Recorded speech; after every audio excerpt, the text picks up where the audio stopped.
Com 50 anos de carreira, o paulista Roberto Camasmi é um dos mais renomados artistas plásticos do país. Descendente de família síria-com-libanesa, já retratou personalidades como Sophia Loren, Catherine Deneuve e até mesmo a princesa Diana.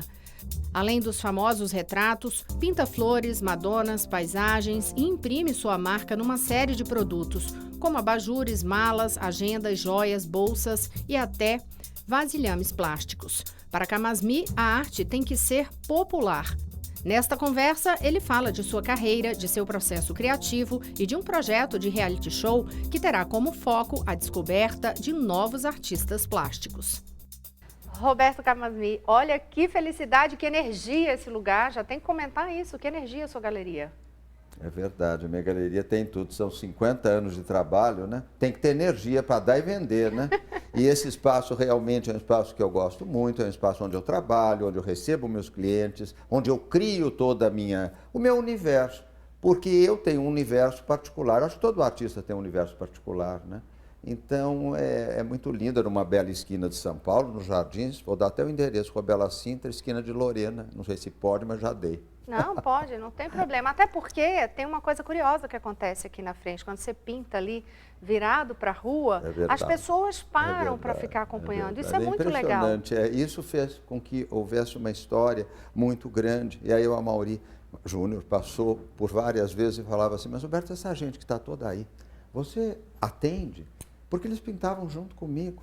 Eu digo, não tenho condições, porque se eu tiver que atender, eu vou atender essa gente o dia inteiro, mas vamos fazer um reality. Aí veio a ideia de fazer um reality, não de cozinha, não de gastronomia, mas sim de pintura. E aí nós estamos aí ainda costurando esse reality, são 13 episódios, mas eu não vou contar mais, porque vai ser uma surpresa muito agradável, mas eu vou poder, com isso, orientar as pessoas que eu não tive essa orientação. Na realidade, eu comecei sem nenhuma orientação, porque eu acho que o artista nasce artista, ele não se torna um artista. Um médico se torna médico, um arquiteto se torna arquiteto, engenheiro, mas ator e artista, ele é ou não é? Vem na alma, né? É claro. Vem na alma. E é uma proposta interessante, esse reality que você está trabalhando, é uma forma de popularizar a arte. Claro, né, eu acho que isso a arte tem que estar nas mãos do povo, e não só de uma elite. Então, isso é muito importante, é você orientar essas pessoas e dessas pessoas você alcançar milhões de pessoas que amam trabalho. Você sabe que quando nós fizemos uma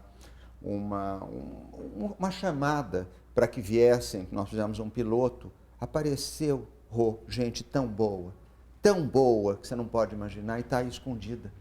Por que não? Porque só dá importância à gastronomia e não à arte. Tanta gente boa no desenho, na pintura, no expressionismo. Então nós vamos ter uma série de episódios, cada um vai ser um diferente do outro, vamos ter alguns fora, vamos ter assim o episódio dos grafites no Beco do Batman, eles vão pintar um carro, que ainda é surpresa a marca do carro, vai ser muito divertido, engraçado.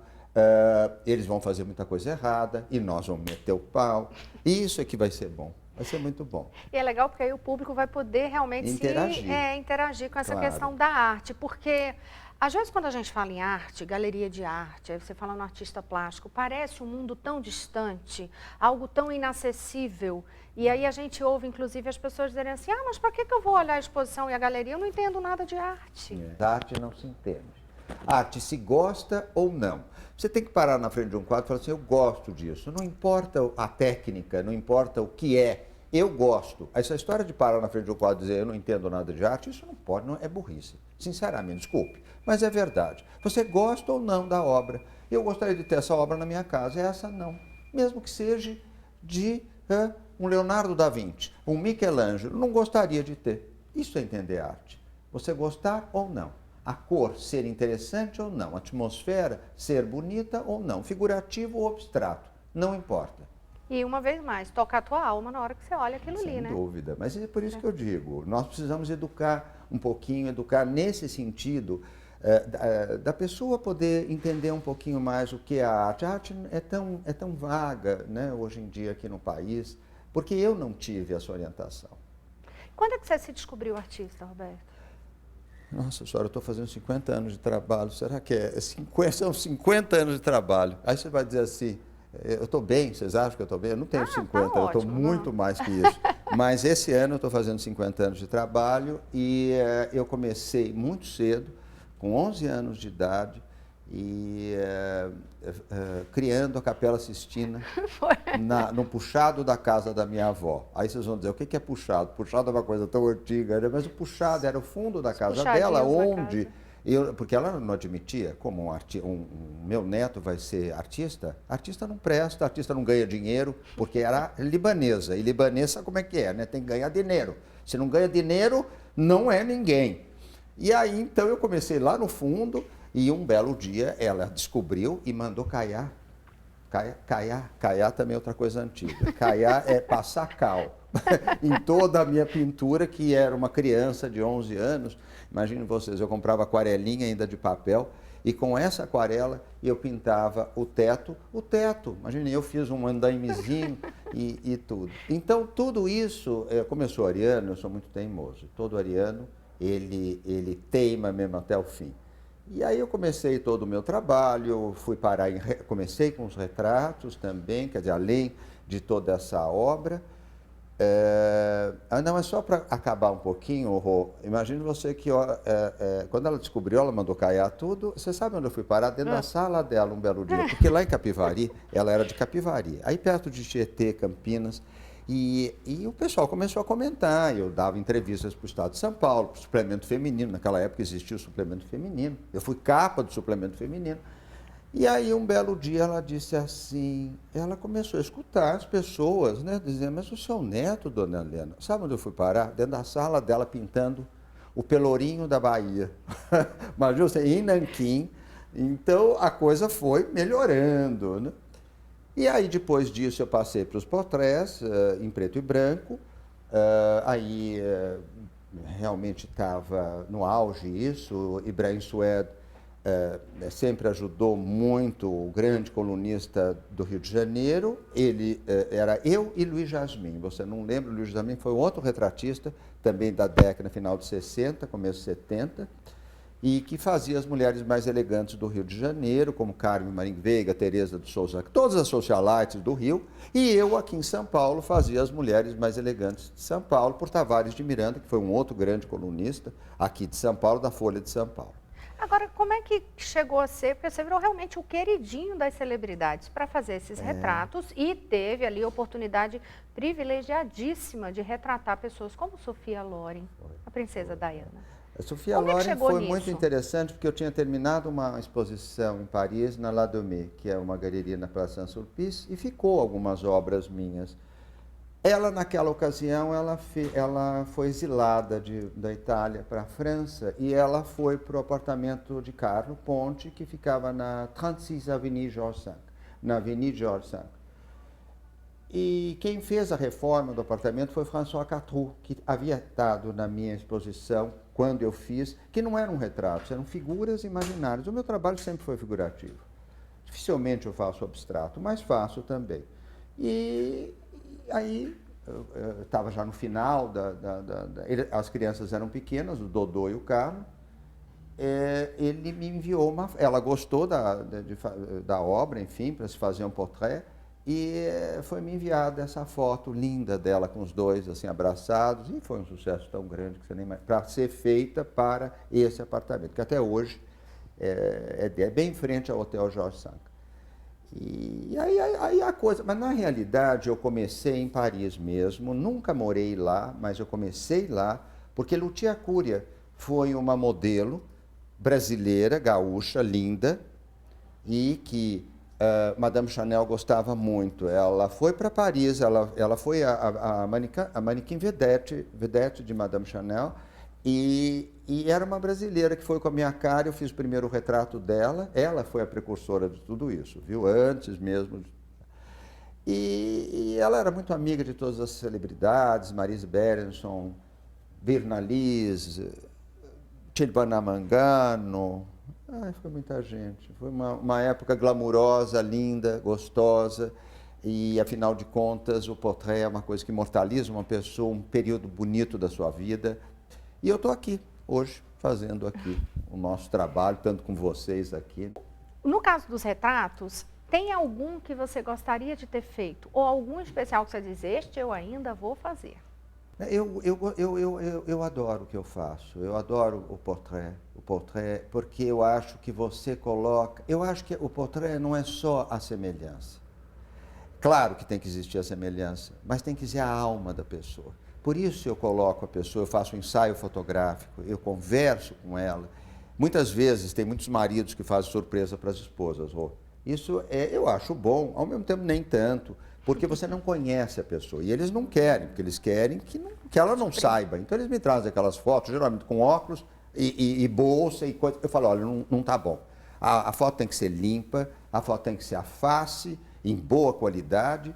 E então eu acho que é uma coisa que eu amo fazer, mas eu não sou só um retratista. O artista não pode só ser um retratista. Picasso, não querendo me comparar, fez vários retratos, mas não era só um retratista. Ele fez fases lindíssimas, a fase rosa, a fase azul, como eu também acho que tenho a necessidade de usar um pouco a minha arte do figurativo, mas em outros trabalhos, em outras fases, e é o que está acontecendo. Eu saí um pouco do portrait, não abandonarei o retrato, mas eu também estou num outro caminho, que é também as obras. As pessoas, às vezes, têm já um Camasmi e não quer mais um portrait, e sim alguma obra dele. Então, é o que está acontecendo. Eu estou agora enveredando ou seguindo um caminho para também trabalhar em outras fases. E nessas outras fases a gente vai vendo muita coisa que é interessante, e não é só na parede, tem os móveis também, né, Roberto? É tudo minha cara.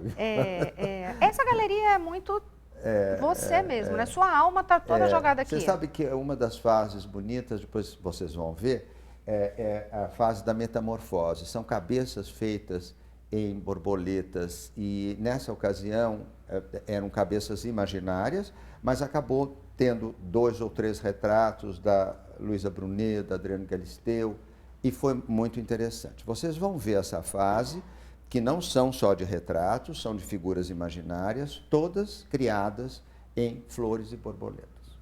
Você vai falar dessa e de todas as outras fases aí, porque são várias e cada uma mais interessante com a outra. Tem até fase com vinho, a gente vai falar disso, mas é daqui a pouquinho, no próximo bloco, eu volto já.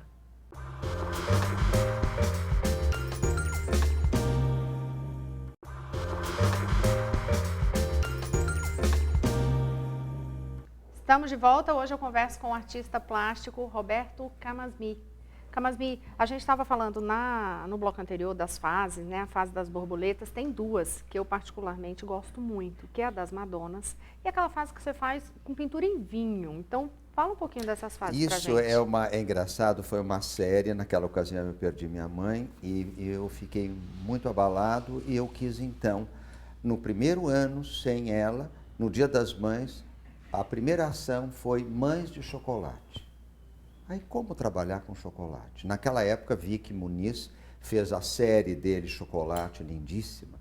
E eu disse, mas Vicky Muniz usa também muito o computador para fazer todos os efeitos. Eu falei, não, eu vou usar o chocolate. E quem me ajudou muito foi Isabela Suplicy, que eu nunca tinha mexido com isso. Então, eu fiz grandes retratos de Cláudia Raia, retratos de Regina Duarte, muita gente, Viviane Pasmanta, várias atrizes, interpretadas em chocolate. Aí chegou o Dia dos Pais, a imprensa falava assim, mas agora o que você vai fazer? Eu fazia sempre em benefício de uma entidade. A primeira foi da PAI, a segunda não me recordo mais. O que vai fazer para o Dia dos Pais? Eu falei, meu Deus, o que eu vou fazer para o Dia dos Pais? Vinho. Porque homem só pode gostar de vinho. E aí, então, naquela época, o ex-ministro Paulo Renato tinha uma enoteca muito bonita aqui na Oscar Freire, e eu não sabia como pintar com vinho, porque vinho tem aquele tom aguado, e você nunca dá. Pois ele me ajudou a engrossar os vinhos, os licores, e aquilo serviu de tinta para começar todo um trabalho. E aí foram feitos os pais de vinho, de licores, evidentemente, não foi só vinho, os licores coloridos, limoncello, enfim, tantos outros licores coloridos. E aí, Alex Atala, Gugu Liberato, Rony Von, muita gente foi retratada dessa maneira. E no final do ano, para as crianças, eu teria que arrematar tudo isso com crianças a lápis de cor, que a Faber-Castell, então, enviou todos os lápis e a estrela, os brinquedos, e a gente fez todos os retratos das crianças, dos filhos das celebridades, todas com lápis e brinquedos. Foi um desafio lúdico, né? Arte muito lúdica. Completamente lúdico. E você sabe, essa criatividade, eu sou apaixonado, porque eu crio 24 horas por dia. Então, tudo eu estou criando. Num cinzeiro eu estou criando. Por isso que eu acho importante o Camasmi ter esse período de licenciamento. Licenciar o meu trabalho para produtos como... Imagina você vai até dar risada, eu tenho uma foto pronta para uma campanha. Aí você vai dizer, que campanha? Papel higiênico. Eu fiz um trabalho em papel higiênico, porque na Alemanha tem muito isso, papéis feitos, criados por artistas. Então, papel higiênico está criado, um trabalho meu, existe o cavalete, a obra, o papel higiênico, aqui o rolo de papel higiênico, dentro dele os pincéis, e ele passa por trás da obra que existe, a original. Então, até a campanha está pronta. Por isso que eu digo para você, é importante a gente estar um pouco nos lares das pessoas, cama, mesa e banho. Eu acho que tudo isso o artista tem que contribuir. Ele não pode ficar fechado numa galeria. Concorda comigo? Concordo. Isso leva encantamento para a vida das pessoas, né? Claro, você leva arte para dentro de casa, claro. de todas. Você sabe que quando eu fiz um trabalho para Tupperware, na época, quando eu fui convidado, eu disse assim, Tupperware me lembra gente do interior, um vendendo na casa do outro, acho que eu não vou aceitar. Pois olha, foi a minha sorte aceitar. Eu aceitei, e aí então eles fizeram um trabalho lindo. Aqui veio um cenógrafo dos Estados Unidos, a exposição, o lançamento foi aqui na galeria, e eles venderam 60 mil potes no mundo. México, França, Uruguai. Eu fiquei tão feliz, porque eu encontrava com as pessoas na rua, eu paguei R$19,90, Roberto, um pote seu, eu tenho um pote seu. Olha que coisa boa para um artista, não é? A sua arte isso é ser acessível. arte aplicada, é tirar a arte da parede para ser usada. Isso é muito legal. E as Madonas? Então, as Madonas foi uma fase de 2 anos atrás, foi para o Natal, para o período das festas de final de ano. Eu fiz algumas Madonas célebres de Rafael, porque Rafael, você sabe bem, que foi o pintor das Madonas. Então, eu tirei toda a inspiração, não só Rafael, Parmigiano, vários artistas do Renascimento usaram Só que eu trabalhei as Madonas de uma maneira clássica e contemporânea. Vocês vão ver, é muito engraçado. Existe o estudo da Madonna e a Madonna praticamente pronta e ela clássica. Isso foi uma fase do meu trabalho, um período grande de minha obra, mesmo nos portrés, quando eu fiz as mulheres finalizadas e a outra parte apenas esboçadas. Porque o público gosta de ver os bastidores de um trabalho. Essa fase é muito bonita e ela traz essa coisa quando você fala de onde vem, né, a origem de Madonas.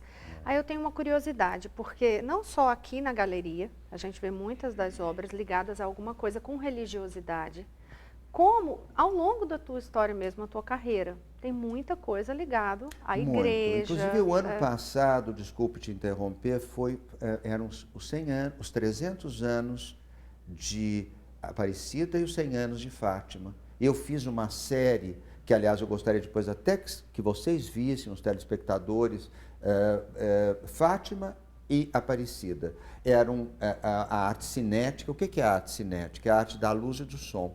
Elas são iluminadas e existe um som. Essa trilha sonora foi criada pelo maestro Baccarelli, com o som oficial de Aparecida, dos 300 anos de Aparecida.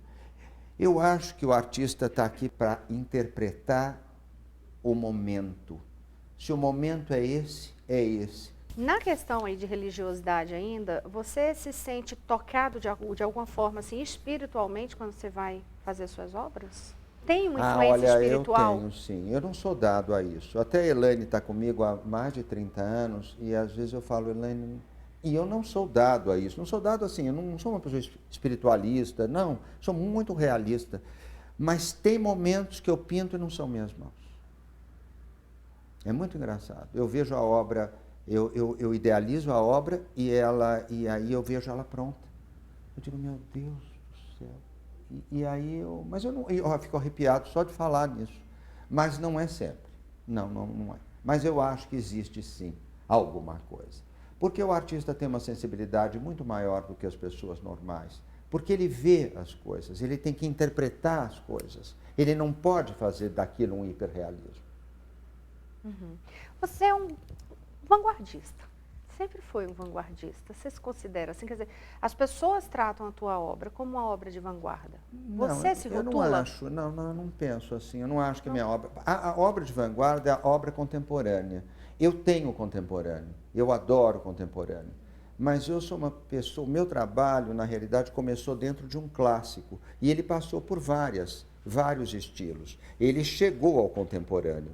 Mas, infelizmente, nós estamos num país onde o contemporâneo mesmo, o retrato abstrato, ele é mais difícil. Porque no Brasil, isto tem um grande sucesso na Europa, nos Estados Unidos. Aqui as pessoas gostam do portrait quando elas conseguem se ver realmente como elas são. E como eu já falei, eu acho que o retrato tem que ser a interpretação de quem faz. Mas eu vivo do meu trabalho. Este espaço é caro. Eu tenho que fazer uma coisa que me traga algum benefício. Eu gostaria muito de ser chamado de um artista altamente vanguarda, mas eu também tenho isso, a vanguarda, a contemporaneidade, mas eu trabalho em todas as fases. E você já se sentiu ou se sente plagiado? Ah, tem. Mas tudo que é plagiado é um sucesso, porque o sucesso é plagiado. Não me incomoda em nenhum momento. Eu acho que se faz sucesso, tem que ser copiado. Porque se não faz sucesso, ninguém vai querer copiar. Acho ótimo isso. Até me sinto feliz. É um reconhecimento. E o que é que falta esse desafio? Porque medo de desafio você nunca teve. Não tenho, isso eu não tenho. Eu preciso parar um pouco de criar, porque não tem mais espaço. Onde eu vou pôr as coisas, meu Deus do céu? Às vezes a Deise, minha irmã, fala assim, mas para um pouco, porque você não para. É o dia inteiro, são 4, 5, 6 coisas por dia. Quer dizer, de peças grandes às vezes. Mas eu acho que a minha vida é essa, né? Eu só vou parar lá na Consolação. Sabe onde é a Consolação? No cemitério da Consolação. Enquanto isso, eu estou lá, mexendo e criando. E olha, ainda vai, se é que não vai fazer arte até por lá, hein? Não é? Provavelmente, no quintal. Roberto, olha, muito obrigada por essa conversa. Imagina, olha, foi um prazer tê-los aqui, foi um prazer ter vocês. Eu espero que a gente tenha, com essa entrevista, trazido a vocês, levado a vocês alguma coisa gostosa, vocês conhecerem um pouco melhor da minha arte, do começo da minha carreira. Quero te agradecer muito à TV Brasil, que me deu essa oportunidade linda, maravilhosa de estar aqui com esse equipamento, coisa de primeiro... Olha, gente, vocês estão vendo um programa de primeiro mundo. TV Brasil, primeiro mundo. Muito bom, né? E ter a Rô entrevistando, que deixa a gente à vontade. Eu falei aqui que nem uma matraca de Semana Santa, né, Rô? Mas é uma equipe maravilhosa, viu? Isso, maravilhosa obrigado mesmo. Ó, muito obrigado, Camasmi, e parabéns por essa obra toda. Obrigado.